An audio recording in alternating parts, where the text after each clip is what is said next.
Siempre lo van a tener en el aula de acompañamiento pedagógico, en el aula de acompañamiento tanto de Chacabuco como de General Las Heras, en la pestaña Encuentros, ¿sí? Ahí siempre nosotras, a partir de mañana o del lunes, ya colgamos el encuentro de hoy. Así que saludos y que sea una exitosa jornada. Gracias. Gracias, Ana. Gracias. Bueno, arrancamos entonces. Bueno, buenos días. Acá estamos de nuevo Laura, Natalia y yo, juntando las dos sedes, como dijeron las compañeras Las Heras y Chacabuco, para este segundo encuentro. En este encuentro vamos a tener distintos momentos, así como fue el primero. Vamos a trabajar en grupos en un momento y vamos a trabajar sobre todo en torno de la consigna parcial 2. Nosotros pensamos que era una oportunidad buena para construir y discutir colectivamente esa respuesta, digamos, ¿no? La respuesta que va a ser la elaboración del parcial 2, cosa de que ustedes se puedan ir de hoy, de este encuentro, con ideas, con autores, con una especie de borrador en la cabeza para que después sea más rico y más fácil sentarse a escribir, ¿no? Así que, bueno, en este encuentro vamos a tener una primera partecita que vamos a hablar un poco de lo que es la escritura académica, para definirla, para entender de qué se trata, para orientarlos también en la escritura que viene. Y luego dos momentos, un momento de trabajo en grupos entre ustedes y un momento de plenario en que vamos a ir recopilando eso que ustedes trabajaron en los grupos.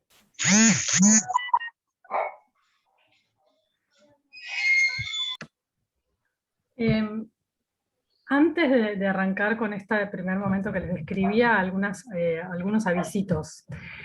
Bueno, ya hicimos las devoluciones al parcial 1, ya colgamos las calificaciones y los trabajos, nosotros les hacemos una devolución adentro del documento mismo que ustedes escriben, y se lo colgamos ahí con comentarios al margen. También publicamos las condiciones de aprobación. Hubo una pequeña modificación en relación con las condiciones que habíamos colgado en un principio para evitar las recursadas, digamos, para promover que puedan recuperar y no recursar. Así que bueno, cualquier duda que tengan respecto de esto nos pueden escribir sin ningún problema. Y en un segundo punto les queríamos aclarar lo siguiente.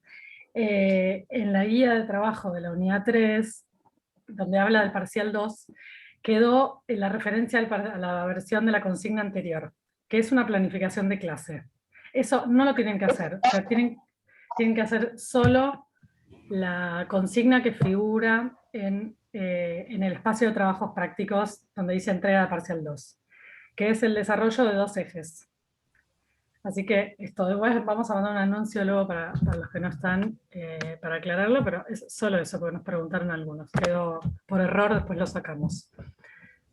Eso me parece que no me olvido nada más, ¿no? Laura y Nati, no. Bueno, entonces, esta semana, el jueves, empezó la unidad 3. Esta unidad se extiende por 2 semanas, termina con la entrega del parcial 2 el miércoles 19. Ya estamos, digamos, en breve cerrando el foro 2, que fue de la semana pasada, donde trabajamos por Vitality, y bueno, en esta unidad se trabajan nuevos textos, un video. Bueno, y el parcial 2 recupera un poco, digamos, los contenidos de la unidad 2 y la unidad 3. Ahora entonces vamos a pensar un poco esta cuestión de la escritura académica, que yo les comentaba recién. Ahí, perdón, Agus, sí, dale. Perdón, te interrumpo porque hay una persona que pregunta el tema, lo que dijiste en relación al parcial, porque justo se cortó, y es importante por ahí para los que se van sumando, volver a decir que hay una parte en una ficha, creo que es de la unidad 3, donde habla de que el parcial tiene que ver con la planificación de una clase, es una consigna anterior. Entonces, lo que había dicho recién Agustina es que ustedes sigan la pauta de la consigna que figura en el espacio de parcial 2, donde tienen el lugar para entregar el parcial 2, ahí está la consigna, esa es con la que vamos a trabajar. Quedó justo una cosa, digamos, de la ficha, de una consigna que era que era la consigna anteriormente, y ahora la reformulamos, así que está puesta ahí en el espacio de entrega del parcial. Oh, un compañerito. Sí. Bueno, sí, perfecto. Sí. Bueno, entonces ahora vamos a pensar esto de qué se trata de escribir académicamente. Los trabajos en esta carrera, digamos, se supone que son producciones académicas, de corte académico, digamos. ¿Qué significa? Que tienen una forma, que corresponden a un tipo específico de escritura, no son cualquier tipo de escritura. Corresponden a lo que se llama un género discursivo académico, ¿no? Un género discursivo es un tipo de escritura. Hay distintos géneros discursivos, la carta, la correspondencia es un género discursivo, el panfleto es otro, la noticia periodística es otro. Bueno, son distintas formas de escribir, y cada una de esas formas de escribir supone alguien que del otro lado me va a leer, ¿no? Supone que el que me va a leer es o un público que lee el diario, o un docente que va a corregir un trabajo, o un colega en un grupo. Bueno, digamos, cada una de estas escrituras o tipos de escritura supone un interlocutor. Entonces, hay un modo particular de escribir ese texto académico, y eso corresponde a reglas propias de esa escritura académica, a códigos propios de esa escritura académica. Y acá voy a traer un concepto que en algunos parciales ustedes pusieron y agregaron, que es muy interesante, pero que no lo trabajamos en profundidad, que es de Bourdieu, que es este autor que trabajamos en la unidad 1, que es el concepto de campo. Bourdieu lo voy a contar brevemente porque es complejo, pero a la vez resuelve algunas dudas, digamos. Bourdieu dice que la vida, digamos, la vida cotidiana, nuestra vida transcurre en campos. Es como si nosotros nos imagináramos que nosotros caminamos por la calle cotidianamente en espacios geográficos concretos, pero es como si hubiera un mapa, como si nos eleváramos a un mapa donde nosotros estamos ubicados en distintos lugares y reagrupados en distintos lugares. Esos lugares en los cuales nos agrupamos son campos, y son campos en los cuales nosotros cotidianamente funcionamos y existimos, digamos. Son como, él dice, como si fueran campos de juego, como si fueran territorios de juego. Imagínense un partido de fútbol. Eso es un campo de juego donde transcurre cierto juego, con ciertas reglas, con ciertas posiciones, con ciertos códigos, con ciertas vestimentas, y donde los que jugamos ese partido, digamos, nos reconocemos como parte de ese campo, de ese territorio de juego. El mundo académico, digamos, donde estamos ahora en este momento, nosotros desempeñándonos, algunos como estudiantes, otros como docentes, otros como coordinadores, vendría a ser un campo de juego también. Es un campo académico. Entonces, tiene códigos, tiene reglas, tiene maneras de dirigirnos unos a otros, y todos los que estamos adentro de este campo en este momento, nosotros vivimos en distintos campos, ahora estamos en el campo académico, pero mañana podemos estar, o a la tarde podemos estar a la vez, esto es permanentemente simultáneo, en un campo político, por ejemplo, si algunos de ustedes o alguno de ustedes está en alguna organización, o milita, o está en alguna movida barrial, bueno, ahí hay un campo político, la vida transcurre en distintos campos, dice Bourdieu, cada uno con sus códigos internos, ¿no? Entonces nosotros, en tanto estamos ahora en este campo, en este mundo, digamos, académico, nos reconocemos como parte de este mundo, y vamos a esperar unos de otros, o unas de otras, que se cumplan ciertas reglas y códigos. Entonces, la escritura forma parte de eso. La escritura es una forma en que se expresa la pertenencia a un campo, o el estar habitando un campo. Es como si, digamos, como que el procedimiento sería, tengo que escribir un trabajo académico, es un tipo de escritura particular, que corresponde a un tipo de campo particular, donde hay un tipo de subjetividad que me va a leer. Entonces espera algo de mí también, espera que me dirija de determinada manera, que cumpla determinados códigos. Es como ponerse un traje, digamos, siempre digo, es como ponerse un traje y habitar ese campo con ese traje, esa partida de juego, dice Bourdieu, con ese traje. Entonces, estas determinadas reglas y códigos de escritura son las que se esperan de ustedes en una producción académica, en un parcial, o ustedes, quizás algunos de ustedes o algunos ya hacen escrituras académicas por fuera de esta carrera, escribieron algún trabajo, hicieron alguna presentación en algún espacio, en alguna jornada, en fin, ya saben esto, ya lo manejan, pero nunca está de más como ajustar esto porque, bueno, no todos o no todas lo tenemos tan aceitado. Una de las reglas, digamos, de la escritura académica tiene que ver con el formato de la escritura, con la presentación de la escritura. Y entonces acá nos vamos a cuestiones más concretas que son, por ejemplo, poner autoría del escrito, nombre y apellido de los autores. O sea, parece una obviedad, pero no es tan obvio. Entonces, cada parcial de ustedes tiene que ser una unidad en sí misma, digamos. Un parcial tiene que poder circular como un trabajo académico singular, y tener nombre y apellido de los autores, título, referencia institucional, mejor en el encabezado, ¿no? Entonces quien empieza a escribir ese trabajo ve ya un marco y se sitúa en el campo, ¿no? La referencia de autor y de institución te sitúa en el campo académico, te dice, bueno, yo voy a leer un trabajo académico, no voy a leer una carta de amor, no voy a leer un chat, voy a leer un trabajo académico. Luego, otro de los recursos que usa en la escritura académica es el sistema de citas, citas de autoría. Muchas y muchos de ustedes lo usaron correctamente. Algunos no tan correctamente, faltaba la referencia al autor y el año. Esto también es algo que se va aprendiendo a medida que se va ensayando esta escritura. La cita es tomar la voz de otro para reforzar una idea que yo estoy presentando. Como dice tal, comilla, comilla, cita. Esto tiene que tener siempre la referencia de la fuente, o sea, del texto de origen, de donde ustedes sacan esta mención. Hay muchas formas de citar, hay muchos criterios de citado en el mundo, y pueden elegir el que quieran. Generalmente usamos las normas APA, que son de la Asociación Psiquiátrica Americana, que es una forma de poner el nombre, el apellido del autor y el año. Nosotros presentamos un archivo, esto es medio aburrido, pero lo digo rápido, un archivo en la parte de trabajos prácticos donde habla de las normas de citado. Es un archivo muy largo, vamos a tratar de acortarlo para que sea más fácil de usar para ustedes, pero recuerden siempre que ponen una cita de un autor. La academia es eso, un amigo mío dice, la academia es un sistema de citas.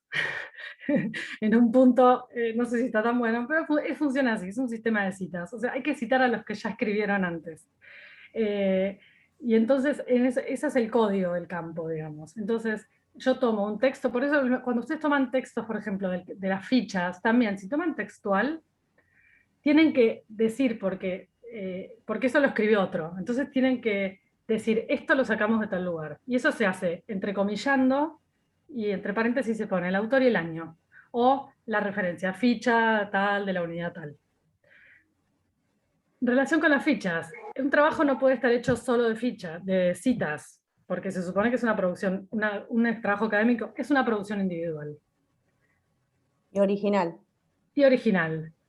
Entonces, si citan, tienen que, como nobleza obliga, a decir esto lo escribió tal, antes que yo. Pero yo, además de esto, de citar, digo otra cosa, porque el trabajo es mío. Entonces, el trabajo empieza con la palabra de ustedes, y después toma la palabra de otros, pero siempre el autor es el que firma, digamos, eso que se dice. Entonces, una respuesta de un punto no puede ser un conjunto de citas, tienen que estar metidas adentro de un texto que sea de ustedes, su propia voz. Sumo una cosa en relación dale. con esto.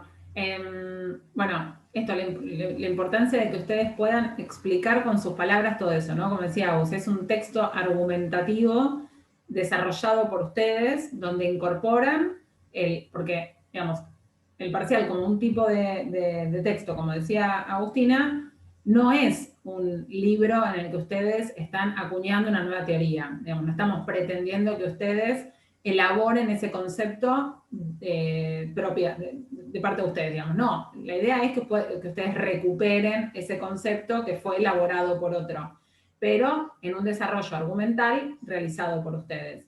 Y ahí también tienen que tener cuidado porque, aunque no citen de manera textual las palabras del autor o la autora, y lo parafraseen, digamos, lo digan con otras palabras pero parecido, ¿sí? También tienen que hacer referencia a esa persona, porque el concepto no lo elaboraron ustedes. O sea, por ejemplo, si ustedes dicen, el Estado tiene la doble tarea de garantizar la acumulación del capital y a la vez realizar concesiones para la clase obrera, y ahí está la relación entre la coerción y el consenso, como lo plantea Mabel Toites Rey. Porque eso no se me ocurrió a mí, Natalia Borghini, se le ocurrió a Mabel Toites Rey antes, lo escribió, sacó un libro, entonces yo voy a hablar sobre eso, lo voy a decir con mis palabras, como lo dije recién, bastante pobremente, pero entonces referencio que ese concepto es un concepto de otro.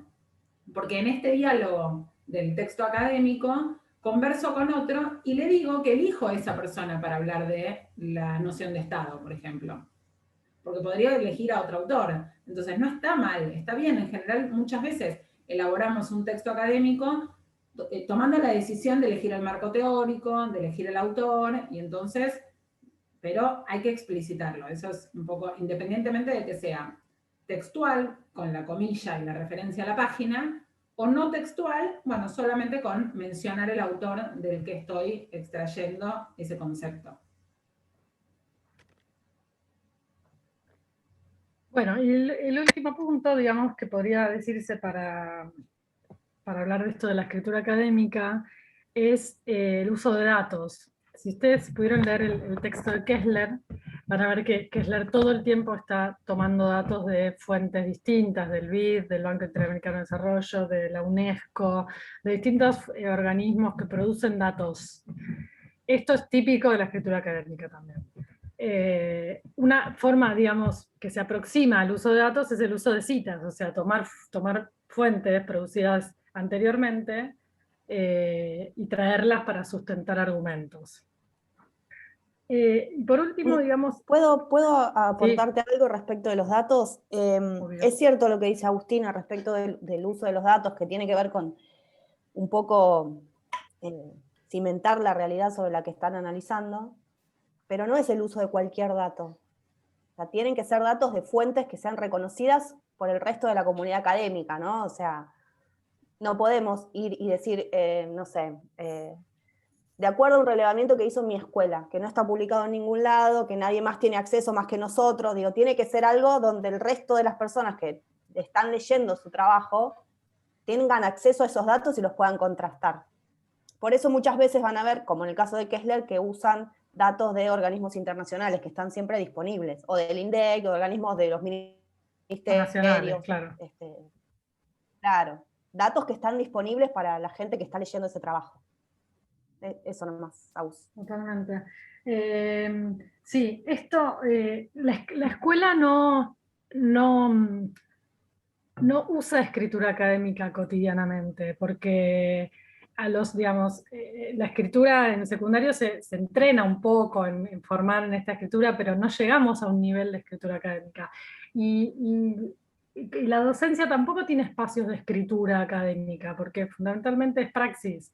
Entonces, esto es algo que es un ejercicio, escribir en este formato, es un ejercicio que se repite, que se aprende con la práctica. Uno de los consejos perdón si sienten que estoy subestimando, pero a veces no es tan común, lean antes de entregar el trabajo, porque a veces hay errores que son muy mínimos y que se pueden saldar con una lectura previa antes de entregar, y que cambian bastante la presentación del texto. Por ahí se olvidan puntos, comas, se superponen palabras, cosas que se resuelven muy fácilmente, y antes de entregar siempre le den una lectura a ver si, como si fueran que lo está leyendo otro. Y así sí, o dénselo a leer a otro. Eso sería ideal, eso es ideal. Claro, eso dénselo a leer a otro. Que lo lea otro. Que lo lea otro. Eso me parece una práctica buenísima, más allá de la escritura académica, a ver qué te vuelve ahí. Sí, totalmente. También pasa mucho, y en estas materias pasa más que en otras, porque solemos usar algunas palabras con definiciones muy particulares, pero que son de uso corriente, ¿no? Entonces, por ejemplo, usamos clase social en esta materia, pero la usamos con una definición particular, o sea, la clase social la define el marxismo. No existe ni antes ni después del marxismo la definición de clase social. Ahora bien, en nuestra vida cotidiana estamos muy acostumbrados a usarla indistintamente. Entonces puede pasar que al momento de escribir, como uno lo tiene tan internalizado el uso de ese tipo de palabras, los confunda, o sea, no los confunda, sino que use los usos cotidianos indistintamente. Y lo cierto es que una de las ideas de la escritura académica es que uno pueda ser riguroso en términos conceptuales, porque si no estaríamos hablando siempre de todos de cosas distintas. ¿Sí? Claro, ahí pienso que riguroso es como tener claro o volver al texto para ver cuando uno dice clase social, Claro. según Marx, qué es eso, ¿no? Porque ese concepto también lo trabajaron otros 20 autores, seguramente dándole otro tono, otro contenido, qué sé yo. Sí, claro. También, nada, en la vida cotidiana estamos acostumbrados a escuchar en los medios de comunicación muchas veces que usan indistintamente nación, pueblo, república, Estado, todo lo mismo. Pero los periodistas tienen un oficio que es completamente distinto de lo que nosotros estamos pensando en estos lugares.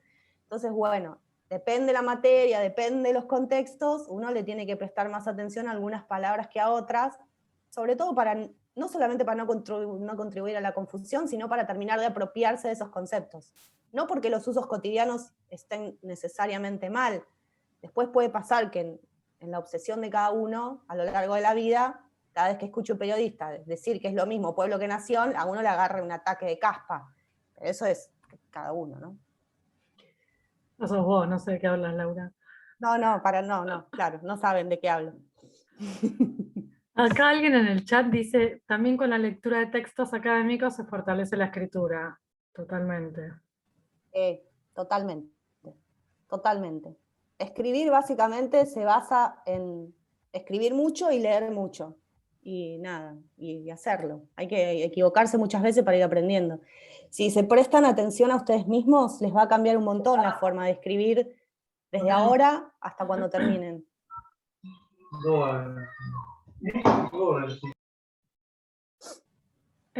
Bueno, era esto, básicamente un poco la cuestión de este momento, de este fragmentito de encuentro. Ahora vamos entonces a meternos ya de lleno con la consigna parcial 2. Hicimos un PPT para mostrar la consigna a todos y leerla antes de pasar a los grupos. Ok, Cecilia.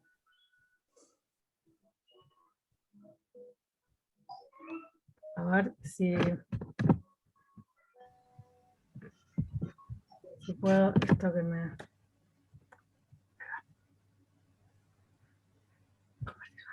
¿Alguien? Sí. Comparto, ¿eh? Bueno. Estamos viendo, ¿no? Ahí va. Sí, perfecto.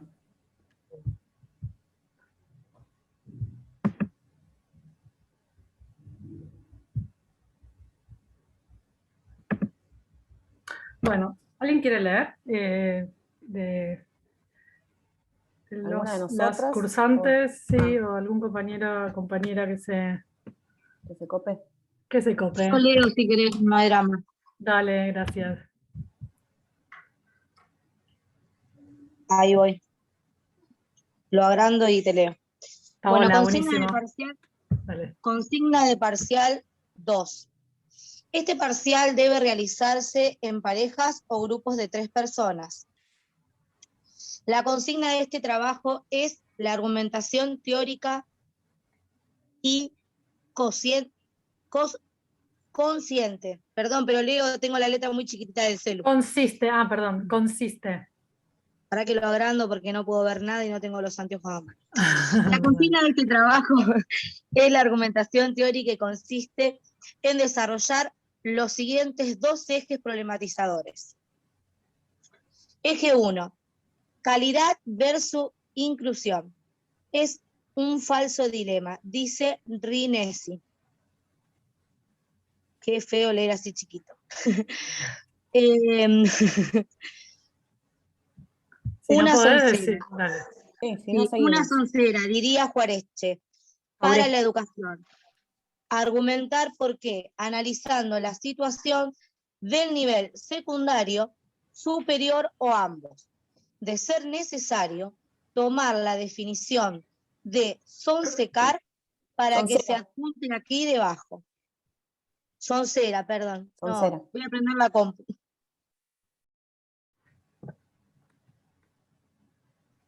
Bueno, buenísimo, Paola, gracias. Entonces, vamos por partecitas. Parejas, grupos de 3. Los que ya tengan grupo de 3 lo hacen con el grupo, los que se quieran sumar a una pareja se suman a una pareja, los que están solos o solas, súmense a una pareja. Sí, no Después estén vamos, solos. No está estén bueno solos estar solos. en el No. mundo de esta pandemia. Sí. Bueno, y los que están en pareja se pueden quedar como estaban. La consigna es de argumentación teórica. O sea, no es de opinión, por ejemplo, podríamos decir. Es de argumentar, hay que argumentar teóricamente. ¿Qué pasó? Ah. Y consiste en desarrollo, por otra parte. Desarrollo. ¿Esto qué es? Si ustedes van a tener 2 carillas como máximo, límite máximo para escribir. Escriban todo lo que les entre en 2 carillas. Si creen que tienen que profundizar más un concepto, profundicen más un concepto. Si creen que quedó una idea sin desarrollar y tienen lugar, desarrollenla. Un detalle más no es una carilla para cada eje. Son 2 carillas.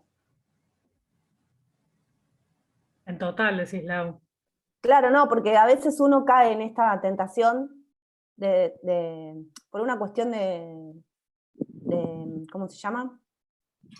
De practicidad. De practicidad y porque lo esquemático a uno lo compele a responder una pregunta en una carilla, una pregunta en otra carilla.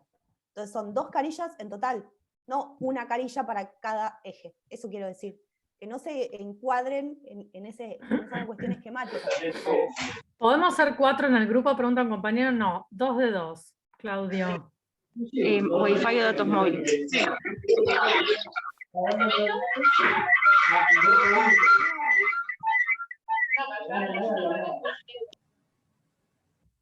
Ahí está, estamos muteados. Bueno, eje 1 entonces. Calidad versus inclusión. Calidad versus inclusión es un falso dilema, dice Rinesi. Eduardo Rinesi es el autor, el que aparece en el video de la unidad 3. Si ustedes van a la unidad 3 van a ver a Rinesi hablando sobre la educación superior y la tensión entre la masividad y la calidad, o la calidad y la inclusión. A él nos referimos. Él dice que es una trampa. Bueno, una soncera, diría Jauretche. Para la educación, argumentar por qué, analizando la situación a nivel secundario, superior o ambos. Vamos a pasar al eje 2.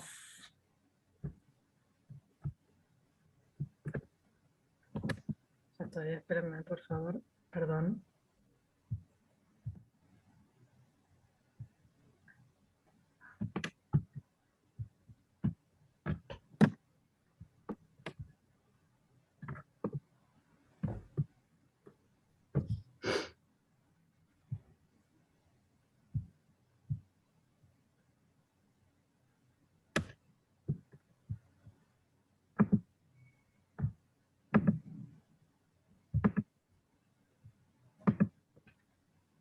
Sí. ¿Alguien quiere leer este eje 2? Yo lo leo, profesora. Consigna del segundo de parcial 2. Eje 2. ¿Quién tiene la responsabilidad de educar?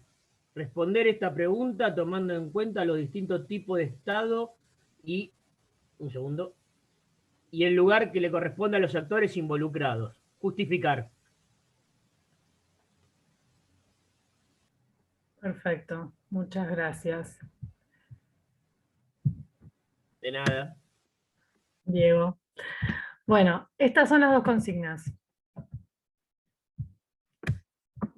Ahora vamos a ir... Ay, perdón, ¿eh? Ahora vamos a hacer... van a trabajar en grupos. Un ratito, media hora más o menos. Vamos a hacer una asignación de grupos aleatoria.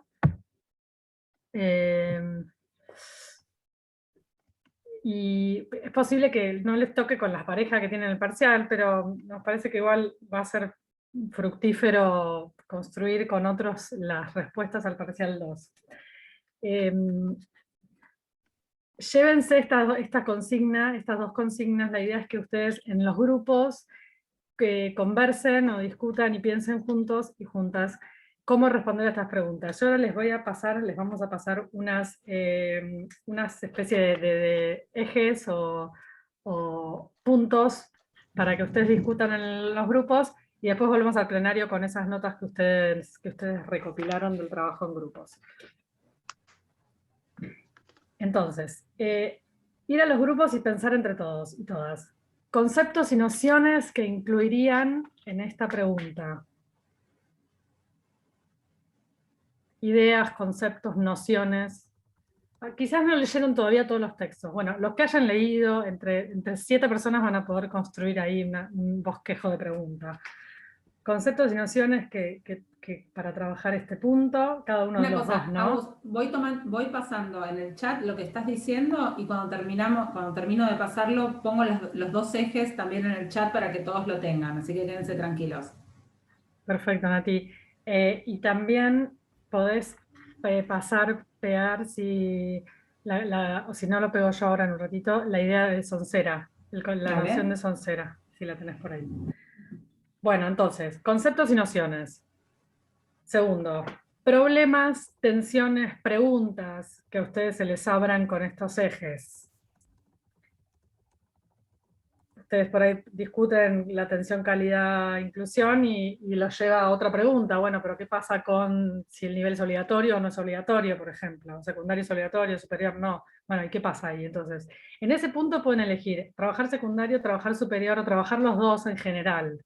Ahí decidan. Luego, materiales del campus, textos, videos, lo que a ustedes les parezca que les va a servir para usar este eje. Otros materiales por fuera del campus, digamos, de otro lado, que tengan presentes. Que tengan ustedes, no sé, viñetas, videos, una imagen que les guste para elaborar ese tema. Y ejemplos. Si se les aparece un ejemplo concreto y lo quieren traer, también esto piénsenlo, tomen nota.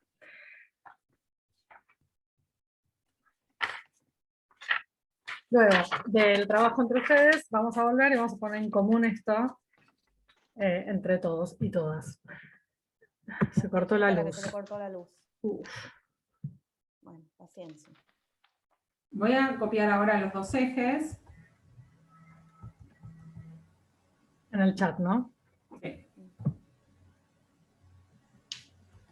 Yo les diría que aprovechen esta instancia como para también conversar sobre todo esto que planteamos al comienzo. Digamos, ¿cómo puedo construir la respuesta? ¿Sí? ¿Qué forma, qué formato le podemos dar a la respuesta para que sea una respuesta en un texto académico?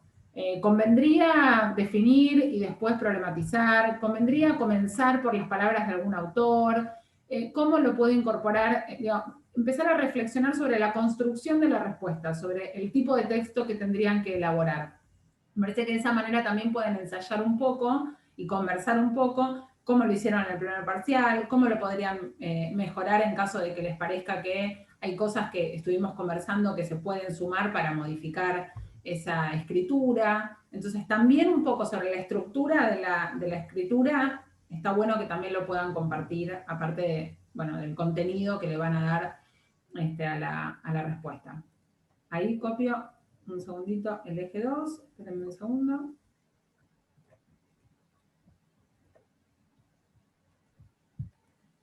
¿A muchos se les cortó la luz? En las ceras, aparentemente. Hay que ver si en todos lados. Pero... Sí, eso iba a decir. Se cortó la luz de repente, ahora me conecté al celular, pero pensé que era yo. Se ve que fue en el pueblo. No, en el pueblo se cortó la luz, parece. Qué bárbaro. Bueno, es un poco larga toda la definición de Sonsera. ¿A vos te parece que la copiemos en el chat? No sé. Pongo. Y si no la para que lo puedan dejamos... pensar. ¿Y Sí, si la poné dejamos el acá choclo. fija, como una presentación? ¿Y ellos lo pueden ver en los grupos? Yo eso no sé. No sé. Agustina es Ah, experta en eso. no pueden, porque yo tendría que estar en todos los grupos y eso no se puede. Copiarla, Nati, sí, Dale. si podés. Ya está. Y se la pueden... Chicas, acá hay preguntas respecto de si la pareja tiene que ser de la misma comisión. O sea, para la gente de las Heras, que les corrijo yo a todos, si me indican de qué comisión es cada uno, no tengo problema. No sé ustedes cómo lo vienen haciendo. No, ¿Lo vienen tampoco. haciendo? No, Bueno, nosotros algunos... Sí. lo tienen mezclados, digamos. Algunos cruzaron comisión, sí. No hay problema si lo aclaran. Ok, lo que sí, aclárenlo. Che, qué lástima. Bueno, ahí volvió, dicen, ¿eh? Vamos a leer, la definición de soncera un segundo así para... Las leo así, la tenemos en la cabeza y... Igual la copié, ¿eh? Ya está en el Está chat. bien. Bueno, se la pueden copiar y pegar. Sí, los grupos los vamos a armar ahora, de manera Listo. aleatoria. Sí. Aviso porque hay varios que están preguntando. ¿Cómo trabajaríamos los grupos ahora o del parcial? Supongo que No. ahora. Ahora, ¿cómo se organizan? Yo entendí que ahora. Bueno, vamos a hacer 20... yo les explico cómo funcionan los grupos. Vamos a hacer 20 grupos, más o menos van a quedar 7 personas por grupo. Ustedes no tienen que hacer nada. Les va a aparecer un cartel que les va a decir se van a redirigir a tal grupo y van a aparecer de repente 7 en la pantalla. No tienen que hacer nada. Ahí van a estar media hora y después en algún momento les va a aparecer nosotros le podemos mandar mensajes a todos los grupos, les va a aparecer un mensaje nuestro que diga en 1 minuto o 2 minutos vamos cerrando y ahí les va a aparecer de nuevo un cartelito en pantalla que va a decir volver al grupo general. O sea, no tienen que hacer nada más que ir leyendo la pantalla y siguiendo los mensajes de la pantalla. Van a estar todos trabajando en paralelo en grupitos y después vamos a estar. Bueno, ¿vamos o alguna duda previa? ¿Cómo nos conectamos? Gastón pregunta, ¿no tienen que hacer nada? ¿Tienen que quedarse conectados como están? Sí. Sin tocar nada, salvo el botón que les diga ahora ingresar al grupo o aceptar.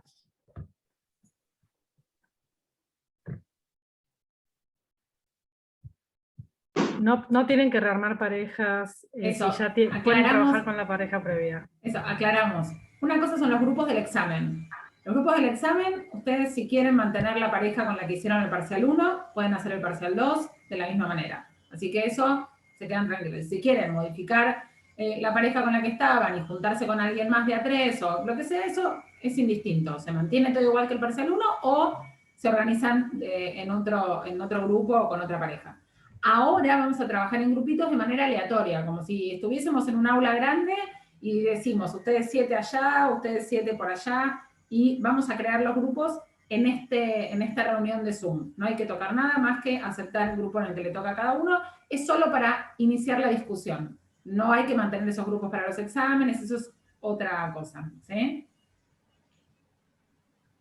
Probablemente cada uno se lleve y después se junte con su pareja con lo que recopiló en este día.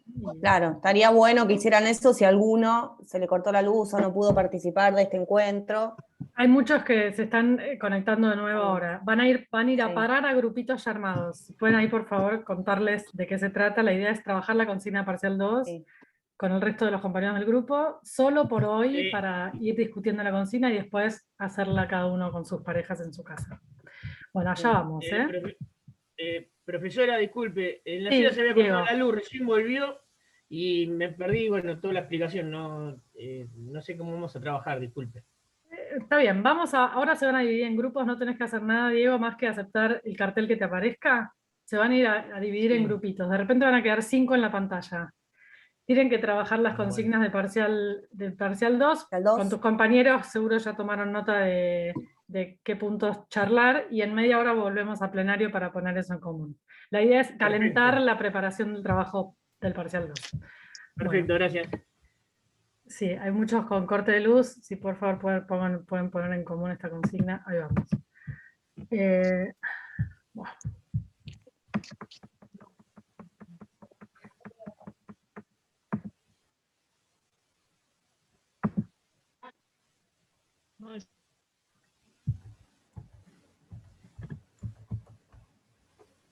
Ahí les tiene que llegar una invitación a entrar a sesiones de grupo pequeño. Bien. vayan ingresando ahí.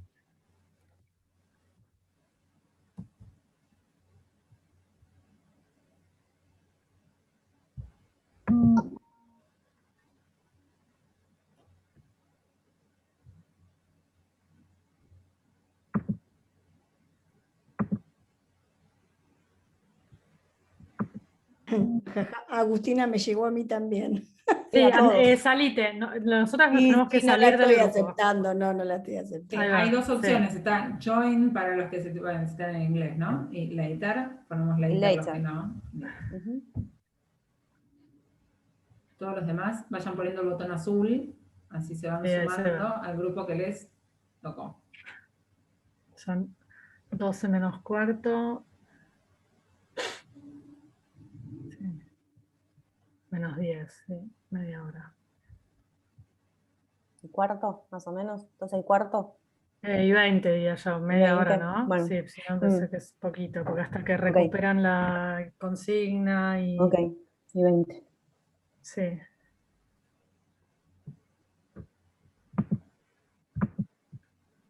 Sandra, yo les voy a mandar por el grupo de WhatsApp, por las dudas, la consigna. Así la tienen. Ok, Bien. buenísimo. Creo que nos quedan si siguen viendo 4. el chat? Sí. ¿Cómo? No, acá quedamos 11, ¿eh? Sí, 10 participantes hay. 10 ahora. Bueno, acá es donde me gustaría crear otro grupo, pero no me dejan. Espera. A ver. Y porque se siguen sumando. Claro, el tema es Claro, que se sigue porque- sumando gente. ¿Qué claro, hacemos? Y porque estos se deben, por ahí se fueron a hacer un mate o algo así. Claro. a mí me parece que es gente de las Heras, los que yo estoy admitiendo, recién eran un montón de las Heras que se ve que volvieron a reconectarse. Claro. Se nos cortó la luz a muchos. Sí, sí, Claro, lo sí, sí. sabemos, lo sabemos. Y a Tranquilo. veces vuelve como por partes, vuelve la luz, pero como el internet viene también así, hasta que no dan en ese lugar, en ese sector, no nos llega todo junto el internet. Y, Gabriela, ¿tenés algún cartel que te invite a sumarte a un grupo? Yo recién volví porque también me pasa lo mismo que Gaby. Bien. Hola, a mí también se me desconectó. Vas a tener que... Acá me están invitando, ¿está bien que ingresen Sí. sala 12? Sí. A Sí. cualquiera que te llegue. Sí, sí, estamos Sí, asignando. Perfecto. Vayan poniendo el botón Chao. azul y se van sumando. Chao. Está buenísimo este recurso de Zoom. Ujú. Ahí faltan Federico, Mariana. Mariana y Gabriela. Pasa, te va a quedar uno más chiquitito. No, ellos ya tienen asignado Entre alguna 7 y sala. 7. Están entre 7 y 7. Yo estaba en la 13, pero no, desde el celu no me dejó ingresar. No sé si lo pueden volver a enviar. A ver. Gabriela, ¿no? Hola. ¿Estás segura que no tenés por ahí el mensaje, Gabriela? No. Porque abrí desde el celu ahora, porque viste que es como se corta Pero la mira luz. que, a ver, Gabriela. Yo tengo un botón abajo que son 4 cuadraditos. Sí. Sí. Gabriela, Sección de ahí, grupos. si tocas ahí, ¿no te vuelve la invitación para sumarte? ¿Te había tocado el 12? ¿Podés buscar el 12? O no me acuerdo cuál habías dicho.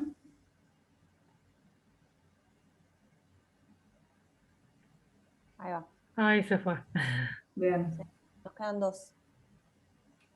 Mariana y Federico. Federico. Bueno, tal vez están haciendo alguna otra cosa. Sí. Bien. Bueno, Una manzana. un poco desordenado, muy desordenado.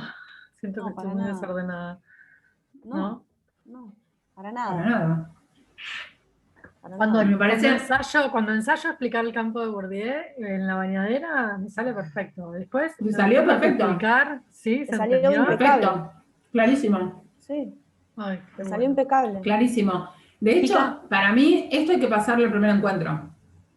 Sí, sí, sí. Sí, Todo esto hay que pasarlo el primer encuentro. sí. Chicas, voy a Sí. pausar la grabación, ¿saben? Así retomamos cuando Sí, vuelvan los toda la grupos, ¿no? pavada que hablamos. Dale, sí. Les deja un minuto el sistema para volver. Como el Zoom común. Claro. Bien. Ahí estoy grabando nuevamente. Ahí estamos.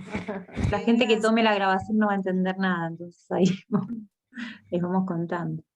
Vamos aclarando, sí, está bueno.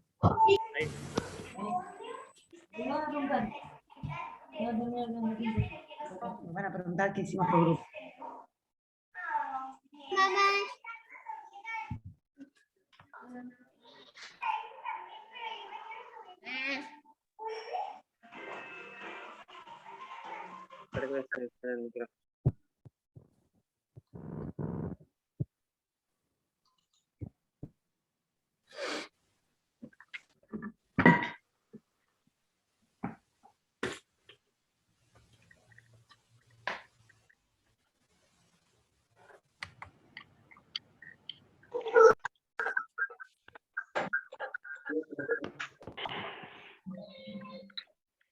¿La camina grabando?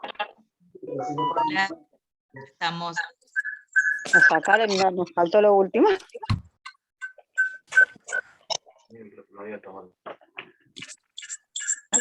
Silencien los micrófonos, por favor, porque se acoplan. A veces están con 2 o 3 dispositivos y se acopla. Yo estoy desactivando algunos audios, pero no llego a todos. Ahí vamos. Nati está por ahí. La veo yo. Bueno. ¿Cómo fue? ¿Cómo le fue? Bueno, Muy enriquecedor. Perdón. Sí, no, hable. Perdón, hable, sí, no me- bárbaro, muy enriquecedor. Me encantó la Nuestro experiencia. grupo súper enriquecedor porque somos de diferentes lugares y cada uno trabaja como en diferentes. Una es preceptora, que es Vanessa, otro es docente, la otra es psicóloga. Entonces, la verdad que fue súper enriquecedor tratar esta temática en el grupo. Y la verdad que sí. Sí, La verdad Vanessa, que Y la verdad que sí, fue muy bueno. Y buena predisposición de todos. del grupo, sí. Y coincidíamos en algunas cosas, hay algunos que no están, que no los veo, que Lucía, por ejemplo, que Lucía Grasso, que aportó algunas cosas, y Y Cristian. Cristian tampoco está. No sé qué pasó. Pero la verdad que... Subió a retar a los chicos porque se estaban matando. Nada más. Se estaban matando. Bueno, no sé si quiere hablar alguno de ustedes, si no, más o menos... Vamos, si quieren, Comenzamos. vamos a tratar de ordenar un poco porque son un montón de grupos. Tenemos como una forma que pensamos, a ver qué les parece. Van hablando los grupos y si falta algo para, digamos, no repetir, ¿no? Porque somos un montón. Si alguien tiene algo nuevo que aportar, o alguna pregunta, o alguna tensión que no se planteó, la suma. Vamos primero con el eje 1 y después vamos con el eje 2. Perdón, Agus, ¿puedo decir algo antes, si me Sí, permiten? sí.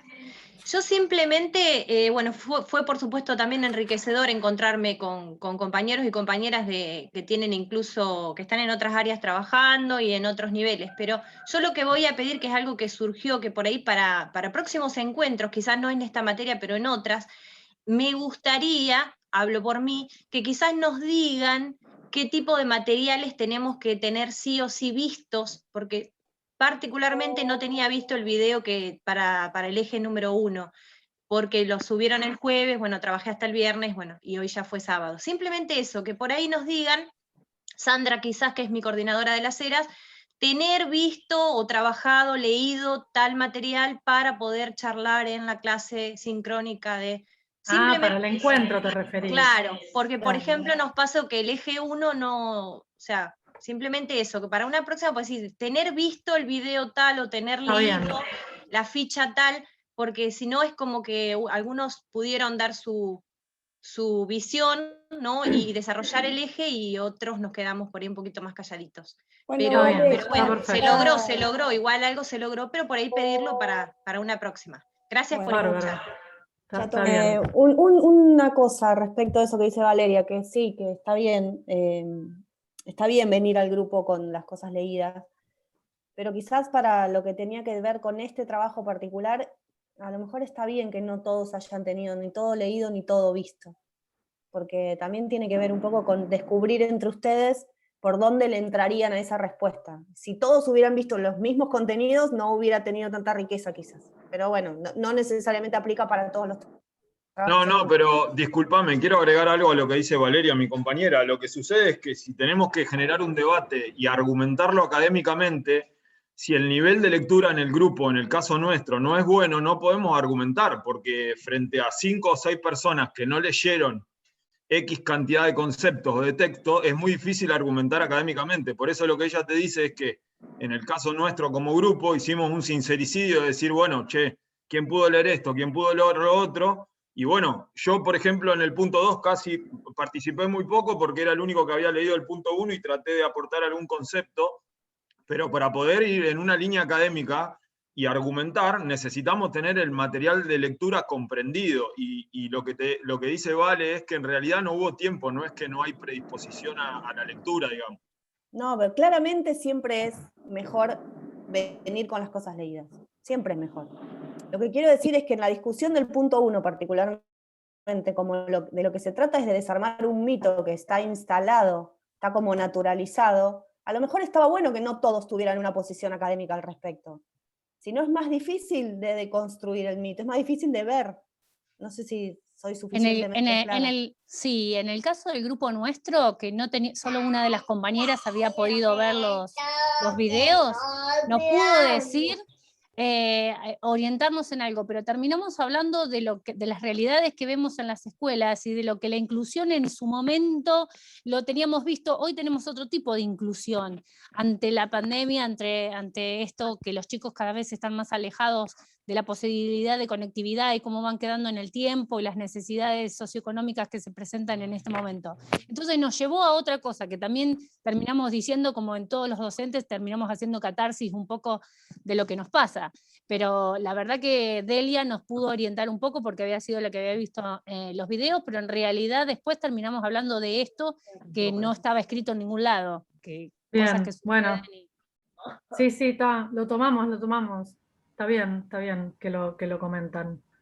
Pero yo retomo una cosa que dice Laura, yo creo que tienen razón, claramente no es lo mismo saber que vamos a trabajar sobre un texto que venir y no saber que nos vamos a poner a trabajar sobre ese texto, así que ahí, pero confíen también en que revisar y hacer esa catarsis y revisitar eso que nos preocupa y que identificamos desde el sentido común, los va a hacer ir a leer los textos de otra manera también.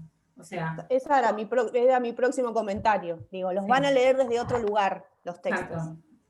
Y está bueno porque a veces leemos los textos, que es algo que también salió antes, ¿no? Esto de que a veces usamos definiciones o palabras que las manejamos del sentido común. Muchas veces cuando nos enfrentamos a un texto nos sentamos y los leemos como si fuese la teoría que escribió alguien en algún momento para hablar de alguna cosa, en algún punto un poco más abstracto de lo que es, bueno, ¿y esto qué tiene que ver con mi práctica cotidiana, con mi análisis cotidiano de la escuela? ¿Sí? Entonces, para este ejercicio de primero, revisar la escuela, revisar lo que pienso sobre la inclusión, por fuera de lo que me dice el autor que es la inclusión, está bueno porque nos obliga después a revisar eso que compartimos. Así que suma un montón.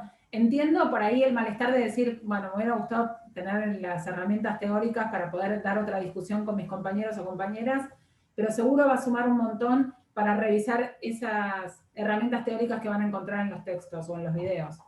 Me recuerda...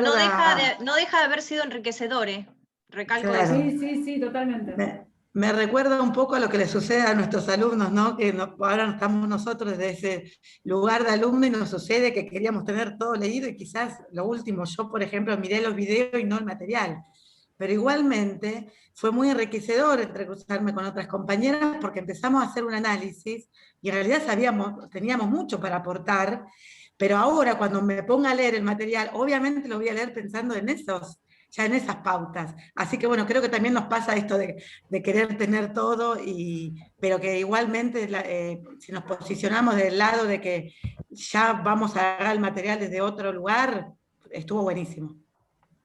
Una No, cosita, Pop, una cosita, nosotros también sumamos mucho los apuntes de las unidades anteriores.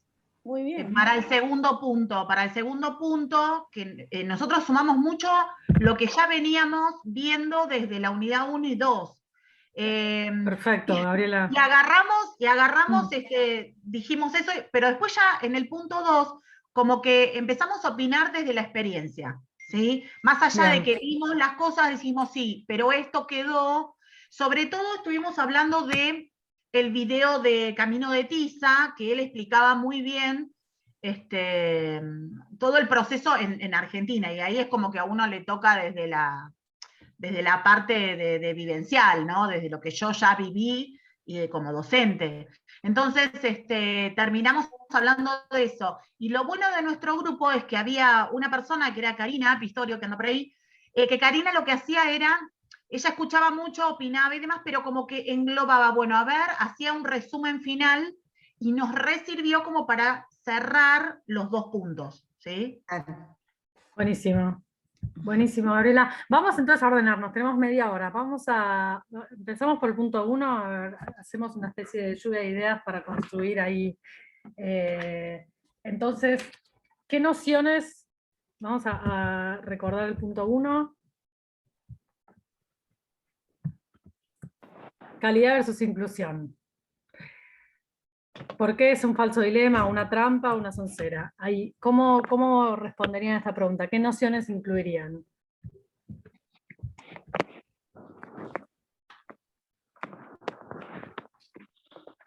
Si quieren, hagamos una especie de lluvia de ideas. Mira, lo que vimos nosotros en nuestro grupo fue que entre las nociones que nosotros veíamos, primero, la búsqueda de la calidad por sobre todas las cosas, y que a veces se dificulta con respecto a la cantidad. ¿Por qué? Porque no hay que nivelar hacia abajo, porque uno tiene que ponerse exigencias y exigirse a capacitarse. También se veía como un punto negativo una baja o falta de supervisión en la parte superior, como algo que es muy importante, la decisión personal. Acá, tener buenos profesores, y un punto que se resaltaba mucho, que saltó mucho en nuestra charla, fue que se veía mucho que quien se exige termina siendo la oveja negra, y es como que nos pone un poco en desventaja frente a aquellos que buscan por ahí cantidad y no calidad. Buscar la calidad a veces nos pone a nosotros como una oveja negra dentro del grupo de lo que sería, por ejemplo, toda una institución. No sé si alguien más de mi grupo quiere comentar. Entonces la noción de calidad apareció, la noción de cantidad también apareció. Sí. ¿Qué más sumarían para este punto? ¿Qué otras nociones o conceptos? Quizás otros grupos. Acá. Bueno, nosotros incluimos, ya vi que una compañera ya lo había nombrado ahí también, el tema de la ley de educación, tanto nacional como provincial, que habla de la inclusión y que habla también de la calidad, ¿no? Que si bien es prescripto el currículum, después hay diferencias y no todos pueden llegar a la misma cantidad de herramientas necesarias para poder después desarrollarse. Entonces, ahí hay un juego entre calidad e inclusión que por ahí no llega totalmente a desarrollarse, ¿no? Bien. nosotros hablamos también de la ficha de lo que son los tipos de Estado, porque nosotros lo pensamos así, que en la 2 se desarrollaba los tipos de Estado y en la unidad 3 lo bajábamos más a lo que es educación.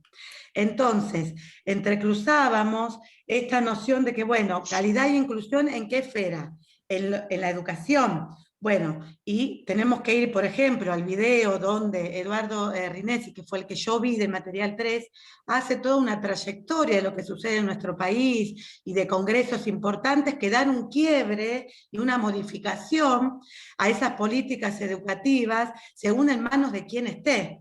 Y eso nos llevaba a que tenemos que conocer los tipos de Estado y saber la historicidad de esa trayectoria, porque si no contextualizamos un momento histórico, no podemos contextualizar lo que sucedía en educación.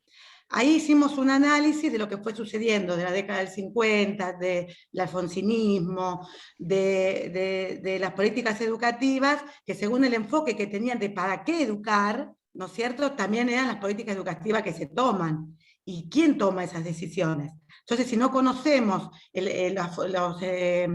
los tipos de Estado, si no conocemos las características y las crisis que se fueron dando, tanto en nuestro país como en América Latina y en el mundo en donde estamos, no podemos entender nada. Entonces hay que hacer un recorrido en esas nociones de tipo de Estado, de Bien. política educativa. Bueno, buenísimo. Entonces, con todo lo que trajeron hasta ahora, podemos identificar dos materiales así muy claramente: el video de Rinesi y la ficha de modelos de Estado. Bien, sí. Y Puigros también. Y Puigros, bien. Dice algo muy interesante con respecto a representaciones que hay que romper con respecto a la masividad y calidad. ¿Sí? Tenemos que romper ese concepto de que tenemos que decidir que si queremos que sea excelente o si es para todos, cuando en realidad es responsabilidad de que sea excelente y para todos. A mí fue algo que me gustó mucho de cómo planteó y después cómo plantea él el derecho. Y también vuelvo otra vez a hablar del derecho, de la inclusión y del derecho por derecho a la educación. Y algo que tanto nos ha costado cuando a todos los docentes, cuando fue el tema de la inclusión, era incluir los que quedaban fuera, y cuando él plantea que el derecho, ¿sí?, que la idea es un derecho y que es para todos porque somos todos iguales. Entonces ahí también me parece que tiene que responder a este falso dilema de que pregunta el eje 1. Y también cómo el Estado cuando regula, porque él dice, bueno, cuando se da este momento de la universidad como un derecho, él dice, bueno, sí, pero primero tenemos que tener garantizada que la secundaria sea obligatoria. Entonces va marcando, ¿no es cierto?, esto de que hay un paso previo para lograr que ese derecho se dé. Porque también, no solo entrar a la universidad, también después sugiere esto de, bueno, sí se entra, pero hay que entrar, hay que aprender, tiene que tener toda una secuencia, no es solo entrar. A veces a los docentes nos pasa lo mismo, incluimos, pero estamos preparados para lo que se incluye, o sea, es todo el tiempo un ida y vuelta, entonces estos conceptos tienen que estar desarrollados, ¿no es cierto?, si queremos hablar de calidad e inclusión. Incluir siempre es calidad. A mí me parece que si es un derecho, no tendríamos que estar hablando de inclusión, porque si la educación es un derecho, el derecho debe ser universal y debe ser para todos. Entonces, no tendríamos que estar hablando de inclusión, porque nos abarca a todos, porque somos todos iguales. Bien, bueno, esa es una posición, una toma de posición, que lo pueden incluir en el parcial. Siempre se puede incluir la toma de posición personal en el parcial, pero ahí hagan una ligazón con lo que venimos leyendo, tomando qué argumento, tomando qué teoría, ¿no? En realidad, perdón, si tomamos a Bourdieu en los campos sociales, los campos simbólicos, vamos a buscar la calidad según en qué campo nos desarrollamos o según en qué campo queremos pasar. Y Marx también habla de clases sociales. Entonces yo hablo de incluir por un lado, pero si yo busco que mi hijo vaya a una escuela privada de una clase social o que pertenezca a la iglesia, etcétera, etcétera, me estoy posicionando de que en realidad hay clases sociales, somos diferentes y buscamos accesos sociales y batallamos dentro de un campo simbólico distinto para cada uno. Sí, yo me centraría en el dilema, ¿no? Todo es construcción. En la construcción desde las utopías y desde lo real y lo ideal, ¿no? Porque justamente creo que la consigna habla de contraponer esas ideas, de ver cuál es la intención y cuál es la normativa y cuál es la realidad o el dilema que surge en la práctica, en el ejercicio de esos derechos, en el ejercicio de la inclusión. Me centraría en esa parte. Ahí a mí me parece un punto interesante, ahora le doy la palabra a Lucía, esto que estaba diciendo Karina recién, porque también tengan en cuenta que en el examen tienen 2 carillas. Si ustedes van a desarrollar todos los tipos de estado en la primera pregunta, tal vez pueden después tomarlo para la segunda y demás, pero digo, hay algo también en la elaboración del examen, más allá de todas las preguntas que se abren y que tienen que ustedes, y esto también, digamos, parte del trabajo en paralelo que venimos haciendo en este encuentro, tiene que ver con, bueno, cómo elaboramos ese texto académico, es responder la pregunta que se realizó. Entonces, la pregunta es, ¿por qué es un falso dilema este dilema? Entonces, esto que nos trae Karina de, bueno, ¿quién lo está planteando como dilema? Es una pregunta muy pertinente. Decir, bueno, quien lo propone como un dilema y por qué se propone más que quién, ¿no? Digamos, desde qué enfoque o por qué se propone como un dilema, nos mete de lleno en esa pregunta.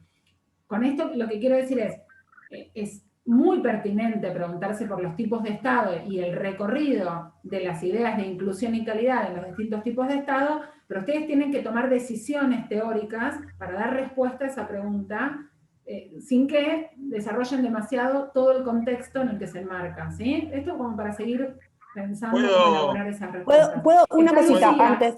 Estaba Lucía después, ¿eh? Lucía y después Gastón. ¿Puedo Dale. decir algo? Un segundito, Sí, no. en el sentido de lo que viene diciendo Natalia. Tengan en cuenta también que si escuchan a Rinesi y leen a Paviglianiti otra vez, van a encontrar que muchas veces la implementación en realidad es la ampliación de los derechos, lleva mucho más tiempo que solamente cambiar de tipo de Estado o cambiar de gobierno. Porque también la ampliación de los derechos trabaja sobre el desarmado de los prejuicios que llevamos, ¿no? Entonces lleva mucho más tiempo, socialmente hablando, que se instale efectivamente un derecho y que se garantice. En esto que decía Rosana antes, claramente desde una cuestión discursiva uno podría pensar que si está puesto en la ley debería ser cumplido porque está puesto en la ley, con eso debería alcanzar. Pero no siempre las sociedades responden en el mismo sentido. Entonces es algo que hay que ir empujando lentamente. Que los pibes no estén adentro de la escuela secundaria no es solamente que el Estado no lo garantiza, porque de hecho está puesto en una ley, pero también tiene que ver con que esos pibes y esas familias de esos pibes se crean que esos chicos tienen que estar en la escuela, que ese derecho les pertenece, se tienen que acercar a ese derecho. Eso lleva mucho tiempo, dependiendo del derecho del que estemos hablando. La legitimación de la norma. Exactamente. Porque depende Lucía, de ¿querés? Lucía. Estaba Lucía hace un ratito con la mano levantada, Lucía Golia. Lucía. Bueno, hola. Yo lo que quería agregar, que por ahí no se mencionó, que con el grupo hablamos del contexto y de cómo influye el contexto en las nociones de inclusión y calidad. Y por ejemplo, hablábamos de la situación actual que estamos transitando de pandemia, que como por ahí en un secundario o un superior, si bien el secundario, por ejemplo, es un derecho y es una obligación de todos los ciudadanos, como hoy en día, que la escuela se convirtió en virtualidad, no todos pueden acceder a esa educación. Porque bueno, ahí no estaría del todo garantizado ese derecho, porque no todos tienen una computadora y no todos tienen internet, entonces ahí directamente no tienen acceso al aprendizaje. Entonces, como el Estado también y las políticas de Estado hacen que eso no sea posible por falta de recursos o que sea, pero como hoy, por ejemplo, un chico de secundaria que está en la pobreza, lamentablemente no accede a la educación. Y otra de las cuestiones que también charlamos fue que relacionamos el término soncera con la bibliografía de Bourdieu. Porque una soncera, según entendemos, es algo sin argumento que traemos desde la infancia, algo que nos imponen, tanto el Estado como por ahí el círculo familiar, y se va dando, digamos, un sentido común de cierta manera, y algo que no tiene un argumento, sino que es algo dado, que no nos permite por ahí pensarlo. Está buena esa relación, y también la idea de contextualizar. Recuerden que ustedes tienen que, como decía Nati, responder la pregunta de por qué esto es una trampa, como dice Rinesi. No hablar de la inclusión en general, ni su opinión acerca de la inclusión. Tienen que decir por qué esto es una trampa. Ustedes pueden estar de acuerdo o no con esa idea de que es una trampa, pero ustedes pueden tener como opinión personal que evidentemente, que realmente o es calidad o es inclusión, que son cosas que no pueden ir juntas. Quizás tienen esa opinión personal, la pueden tener, es legítima, pero ustedes tienen que argumentar en este trabajo por qué, para Rinesi, por qué esto sería una trampa. ¿Por qué? ¿Cómo se pueden reconciliar esas dos ideas? Sí, Gastón, ¿querés comentar? Sí, nosotros trabajamos este punto un poco tratando de unir dos conceptos que tienen que ver con el texto de Puiggrós y también con la idea de soncera de Jauretche. Y Jauretche, cuando habla de la soncera como un axioma, me parece interesante reparar en la parte en la que él manifiesta que en realidad lo que busca ese axioma no es generar una discusión, sino eliminarla. Entonces, desde ese punto de vista, me parece que responder a por qué el dilema es una trampa, me parece que el dilema en sí es el axioma, que en el caso del texto de Puiggrós se plantea desde un discurso neoliberal, y que se instala, digamos, como discurso pedagógico, y que lo que va a buscar a través de esta idea de calidad es legitimar un camino como el único camino posible. Entonces, ahí el dilema es algo que en realidad, al instalarse, uno ya no puede pensar por fuera del dilema. Entonces, al no poder pensar por fuera del dilema, eso sería lo que Jauretche nos está poniendo ahí, digamos, como una posible visión en decir, bueno, romper con esa soncera sería dejar de pensar en el dilema, es decir, no pensar si es el huevo o la gallina, porque si no, es como que quedamos ahí, digamos, atrapados en ese principio, y la discusión parte de ahí y termina en un solo camino posible. En el caso de la categoría de calidad que plantea el discurso neoliberal, tiene que ver con justificar el porqué de sus acciones desde una variable económica, digamos, para justificar a un sistema educativo que desde su punto de vista está, digamos, puesto de manifiesto como ineficiente, está puesto de manifiesto digamos, como una asignación de recursos públicos para algo que las pruebas muestran, entre comillas, como objetivo, que en realidad no está funcionando. Entonces lo que plantean es, bueno, si esto no está funcionando, claramente lo que hay que hacer es mejor aprovechar esos recursos y tratar de que quienes, digamos, por una idea de meritocracia, van bien en esas pruebas y son exitosos, otra vez entre comillas, dentro del sistema educativo, sea, por ejemplo, los que acceden a una educación superior. Entonces ahí hay otro axioma, que esto es personal, creo yo, en donde lo que están construyendo es una visión de embudo, es decir, en la parte alta del embudo va a estar la educación básica, y del embudo se va a ir achicando, y va a seguir la educación media, y va a seguir la educación superior, donde los que van a pasar por ese último pico del embudo van a ser pocos, digamos. Entonces, un poco creo que la idea de calidad, la idea de meritocracia, y de plantear este dilema es creer que tenemos una sola posibilidad. Eso creo, o yo por lo menos interpreto que ahí es donde está el falso dilema. Es decir, el falso dilema es partir del dilema, es pensar que el dilema sí o sí tiene que ser el punto de inicio de la discusión, y eso creo que sería la soncera desde Jauretche. No sé, eso es un poco lo que se pensó. Yo creo que si estamos reflexionando, estamos rompiendo con la soncera, porque nos estamos posicionando frente estamos discutiendo este dilema, estamos saliendo. Yo iba a decir eso, una sola llamada de atención a muchas veces algo que nos pasa, que es decir, bueno, ese sentido común, esas teorías que legitiman, se nos imponen, entonces hay que dejarlas. Sí, cuidado, hay que dejarlas argumentando por qué se dejan de lado, que es un poco lo que hiciste vos recién, Gastón. Entonces vos decías, hay que dejar la soncera, o sea, entrar en esa discusión de si es preferible la calidad con inclusión o la inclusión con calidad, porque ¿cómo resolvemos este dilema? Sí, estamos entrando en ese juego, hay que salir de ese dilema como dilema, pero para salir hay que argumentar por qué salimos, ¿sí?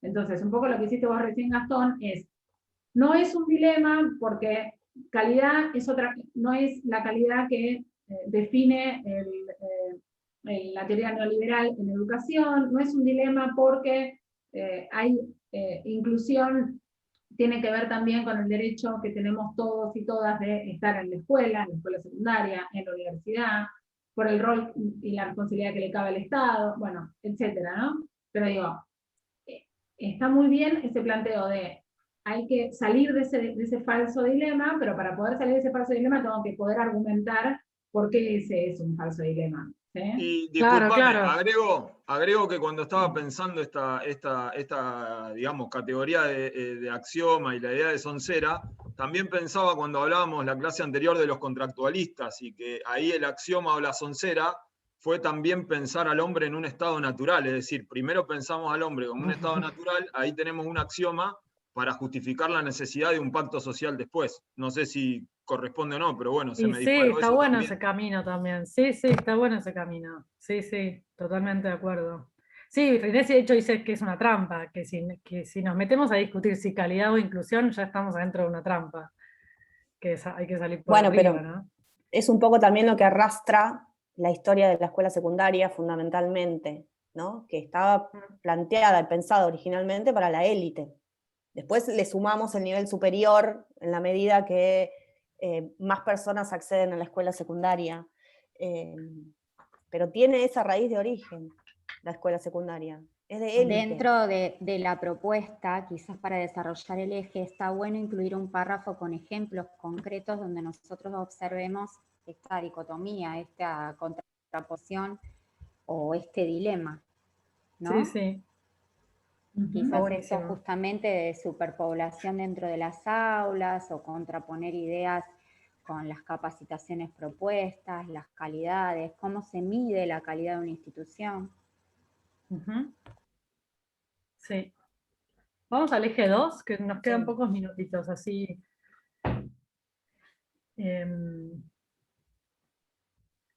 Bueno. ¿Qué materiales, qué textos de la unidad, de las unidades y conceptos les parece que entran para discutir este punto 2?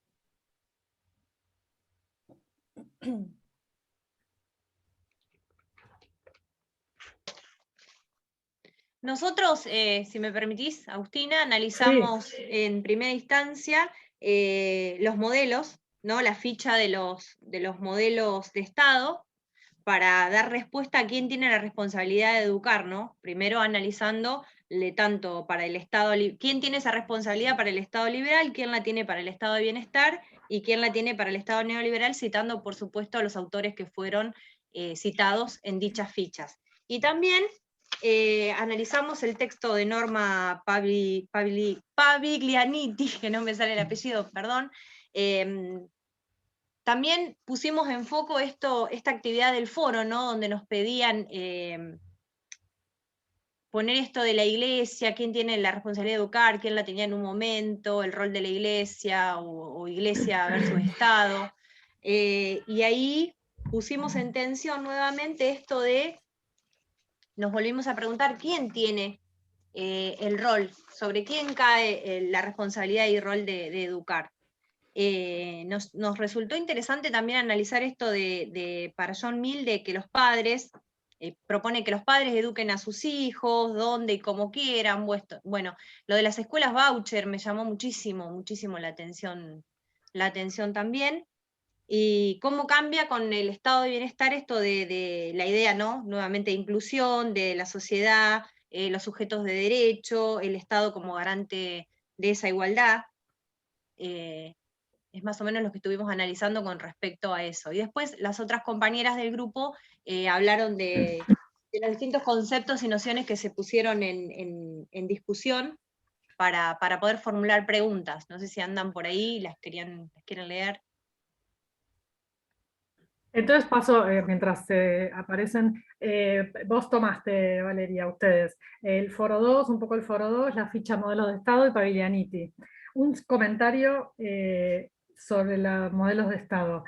Tengan en cuenta, por un lado, que esta distinción, por un lado hay modelos teóricos de Estado, ¿no? La ficha habla de modelos teóricos. Y de autores que se encargaron de pensar esos modelos teóricos, el modelo liberal, el modelo, la teoría keynesiana para el estado de bienestar y el estado neoliberal, con Hayek. Por otro lado, están las concreciones o las expresiones concretas históricas en cada país de esos modelos teóricos, ¿no? Entonces ahí podemos pensar cómo en Argentina se realizó el Estado liberal desde principio del siglo, cómo la escuela argentina nació en un contexto de Estado liberal, donde la inversión educativa tenía que ver con la inclusión.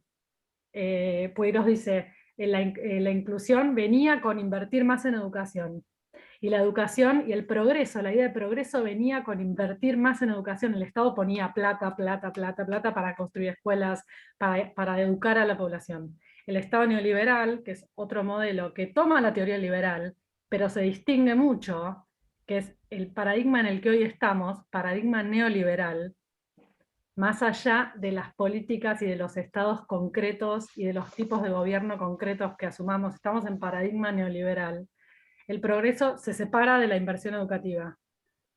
No necesariamente más inversión educativa se liga a que vamos a tener más calidad de la educación. De hecho, eso dice Puigros. De repente se fracturó la idea de que hay que invertir más en educación con que vamos a tener más calidad. Bueno, tengan en cuenta esta distinción, modelos teóricos de Estado con concreciones reales del Estado. ¿Cómo fueron en Argentina esas realizaciones de los modelos teóricos?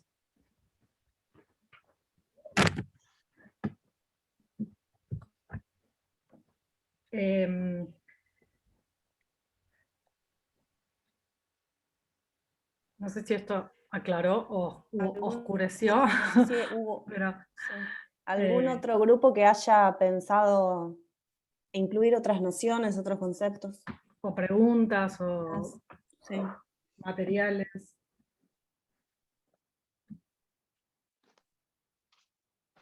Hay una ficha que está en la bibliografía optativa de nuestra escuela, que es un documento elaborado, creo que en 2014, que presenta alineamientos de política educativa que produjo el Ministerio de Educación en su momento en el programa de formación permanente de nuestra escuela, y que refuerza todo el tiempo la idea de qué significa calidad para ese Estado que invertía en educación, ¿no? Cómo la noción de calidad toma otro cariz de acuerdo a en qué contexto y en qué política educativa se inserta, ¿no? Ese material por ahí puede servir un poco para pensar la noción de derecho y de calidad y de política educativa también en este punto. Sí, quizás una pista para leer a Paviglianiti, para ver un poco también cómo evoluciona la noción de derecho, tiene que ver no solamente con quién ofrece la educación en cada momento de la historia, sino también a quién se la ofrecemos, quiénes son los sujetos de esa educación, y eso va cambiando, no solamente los tipos de Estado, por supuesto, se van reconfigurando en función de esos nuevos sujetos de derecho, pero eso va cambiando también en función del tiempo histórico, no necesariamente del tipo de Estado, sino del tiempo histórico, ¿sí?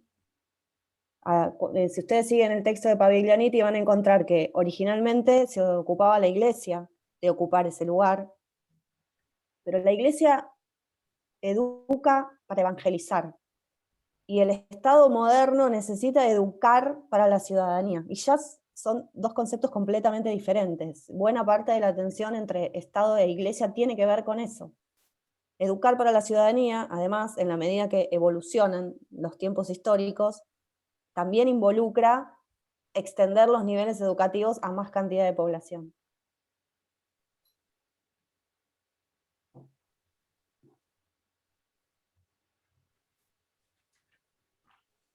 Acá Cecilia dice que en el grupo 8 hablaron de hábitat y desigualdad. ¿Cómo sería eso? No sé si está Cecilia por ahí. Sí, estoy acá. Discúlpame. Acá. Sí, un poquito cuando leímos un poco de toda esta bibliografía que está cargada, ¿no? Había como palabras que iban repitiéndose, ¿no? En cada uno de los textos, o conceptos que se iban uniendo de uno al otro, ¿no? Me acuerdo cuando entregaron esto de nuestra escuela, que estaba hablando hace un ratito la otra profe, que no me acuerdo el nombre, que eran unos cuadernillos grandes, celestes y blancos, con el símbolo, sí. Y bueno, ella hablaba de esta discontinuidad de la que sufrimos, sí, en el corte, cuando se planteó esto en el terreno del lado neoliberal, ¿sí? Siempre se habló, como bien decías, históricamente, que la educación era para una élite, ¿sí? Esto era para ciertas personas, porque el productor, o los dueños de las fábricas, o los que estaban más arriba, si tienen ese ingreso, o sea, los que producen, los que nosotros seríamos la mano de obra para ellos. Me incluyo porque, bueno, estudié y todo esto, pero bueno, me refiero a que mucha gente cree que sin tener el título no iba a tener posibilidades. Cuando se propuso esto de el título otorga una mejor salida laboral, cayeron en que tampoco es así. Uno de los textos lo dice de esta manera: el título no da la posibilidad tampoco ahora, pero es por una tendencia al neoliberalismo en el que estamos insertos. Esta cosa de la que hablaba Gastón hace un ratito, esta cosa, ¿no? Esto de lo que hablaba de la meritocracia, ¿no? Por eso hábitat y desigualdad. No es lo mismo pensar una tarea o organizar ciertas acciones en una escuela de nuestra ciudad, en Las Heras, y pensarla quizás en el conurbano o yendo al interior del país. Por eso creo que es uno de los ejes en los que se tiene que mover todo lo que es educación. Muchas veces los que piensan y planean o modifican, más en este estado neoliberal, que es en el último texto que leí, no tienen en cuenta todo lo que está pasando en esa sociedad. Si bien vivimos todos en Argentina, todos tenemos diferentes cosas, por eso rescato esto de desigualdades internas. Aparte de ser inclusivos, hay desigualdades que se marcan internamente. Tendemos a ser más inclusivos, pero lamentablemente más grandes son, más se masifican los salones, más exclusiones puede haber. Y rescato lo que decía con respecto a los pueblos originarios, qué sucede con ellos, cómo se tienen en cuenta. Bueno, Cecilia, esto que traes, de alguna manera me parece que lo trabaja Kessler en su texto. Que en la década 2003-2013, que es el periodo que él toma, se ve marcada por una política educativa que produjo más inclusión, pero a la vez no es que produjo, pero sino que dejó visible más heterogeneidad, sí, ¿no? Y desigualdad hacia el interior. Entonces ahí se puede tomar ese texto. El riesgo de extender de ampliar la inclusión, para Kessler por lo menos, también un poco es profundizar la segmentación, porque en la medida que uno amplía la inclusión indistintamente para todos los sectores sociales, sin reconocer las desigualdades de antemano, lo que hace es profundizar esas desigualdades. Entonces, bueno, justamente pasa esto que vos decís, es como el segundo paso, ¿no? Tratar de saldar esas brechas que ya traían esos sectores sociales. Que de nuevo, en la medida que depende del tipo de prejuicio que haya que desarmar, los derechos se implementan antes o después, ¿no? Si la ampliación de derechos está pensada para el hombre blanco o para los varones, es mucho más fácil de implementar y de garantizar, socialmente hablando, que por ejemplo si estamos pensando en ampliar derechos de las comunidades originarias. Y adentro de las comunidades originarias es mucho más fácil garantizar los derechos de los varones que de las mujeres y los niños. O sea, las desigualdades se cruzan por todos lados en todos los sectores sociales. En algunos casos son o sea, en lugares donde tenemos desigualdad, adentro de esas desigualdades tenemos desigualdades más profundas aún, dependiendo de qué grupo estemos hablando.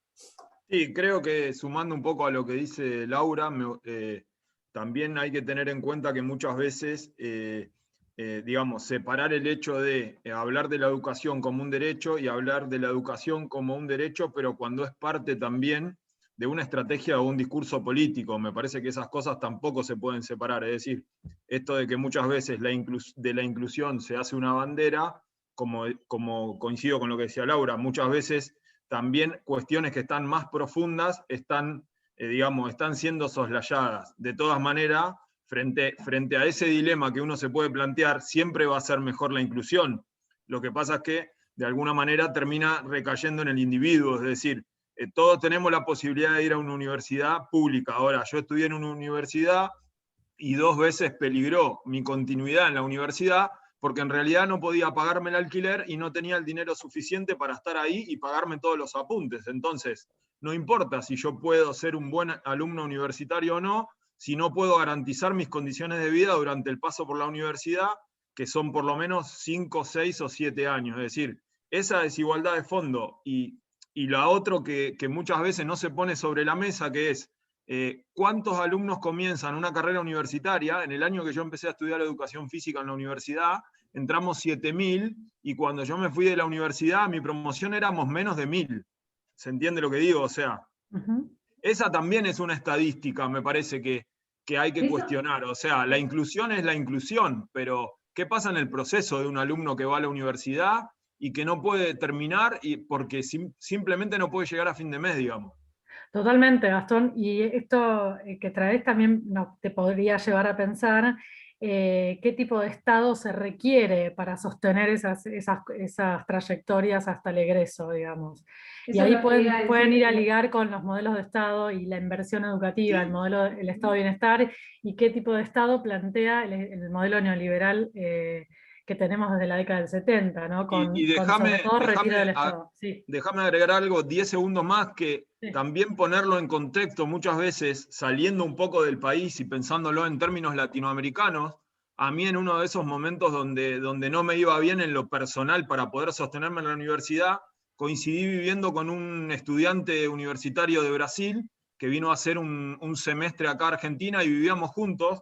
Y él me contaba que de donde él venía, el 1% de la población de mi edad accedía a los exámenes vestibulares, es decir, a un examen eliminatorio, el cual para poder entrar tenés que prepararte un año de manera privada. Es decir, entonces él me decía, a mí me fascina estar en La Plata, por ejemplo, con esta cantidad de estudiantes y la cantidad de carreras y todo, más allá de lo que yo le comentaba en lo personal, porque también venía de un país donde el acceso a la universidad no tenemos ni idea lo difícil que es. O sea, yo viví con él 6 meses, me contó todo lo que tuvo que hacer para poder entrar a la carrera, y creo que acá muchos, digamos, al no poder dimensionar eso, creo que es algo que nos sirve también, a mí me sirvió para poner en valor la oportunidad, más allá de todo lo que digo, que fue quizás un obstáculo. Totalmente. Ahí también Rinesi es quien pone de relieve en esta cuestión, digamos, que la inclusión no es solamente que haya muchas universidades y que sea realmente una posibilidad concreta, como fue en el último tiempo el acceso a la universidad, sino que también la universidad y el Estado son los responsables de que esos actores sociales, esos hombres y esas mujeres que ingresan a la universidad, puedan ingresar, aprender, desarrollarse, recibirse en esa universidad. O sea, que él pone ahí de manifiesto, por eso también meterse con el dilema de la inclusión o no, y meterse también con la responsabilidad de a quién le cabe la responsabilidad de la educación, tiene que ver con cuestionar, digamos, con posicionarse ideológicamente y también teóricamente, y cuestionar esas definiciones y desde dónde las cuestionamos, ¿no? Chicas, son 1:15. Sí. En cualquier momento se nos va a apagar todo esto. Todo. Mejor nos despedimos. Antes de que se nos apague esto y se nos vaya todo el mundo. Bueno, ¿alguien más quiere hacer alguna pregunta o algo? Si no, sí, por ahí. ¿Es ahora o nunca? Yo te quiero hacer una consulta. Para fundamentar, relacionado al marco teórico de los tipos de Estado, sería con la bibliografía de Mabel White-Rey. Puede ser, Mabel Toite-Rey, claro, estas dos. Mabel Toite-Rey en la segunda parte del texto desarrolla modelo de Estado perfecto esa parte del texto. Sí. Muy bien. La ficha, también, tanto en Paviglianiti como en el texto de Puiggrós, también se avanza en las diferencias que tiene. No hay por ahí una definición sobre los tipos de Estado son así o así, pero hay una diferencia sobre las transformaciones del Estado en relación con la política educativa. Paviglianiti, de hecho, hace un recorrido desde casi, te diría, el final de la Edad Media hasta el Estado neoliberal. Sí, tal cual. Así que, sí. Así que podría ser Paviglianiti, exacto, ficha modelo de Estado, Toite-Rey también la segunda parte. La ficha de la teoría liberal, la ficha de los contractualistas, y van a pensar también la idea de la concepción liberal del individuo, como individuo suelto, aislado, también les puede servir. El texto de Tenti Fanfani lo tienen como... No. Obligatorio no lo tienen. Me parece que no. Ah, ok.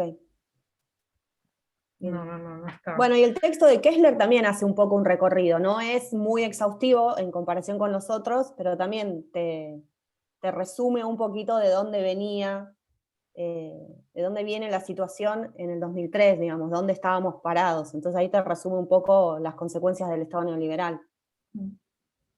Y García Delgado, que es optativo el texto, habla de la idea de mérito. Ahí pueden, si quieren hablar un poquito de meritocracia o mencionar algo, también pueden considerar ese texto para eso. Y Puiggrós también habla, me parece, de eso, junto a la noción de calidad. Bueno, estamos. Cualquier duda nos escriben en los foros de consulta o en los correos. O en los foros de consulta, sí. Bueno, muchas gracias. Muchas gracias, profe. Gracias a todas. Suerte. Gracias por la clase. Hasta luego, gracias. Hasta luego. Gracias. Buen fin de semana. Buen fin de semana. Gracias. Gracias, buen fin de semana. Gracias. Nos vemos. Hasta luego. Hasta la próxima. Hasta luego. Hasta luego. Agus, tenés que detener la grabación. Yo estoy grabando, ahí detengo. Ok.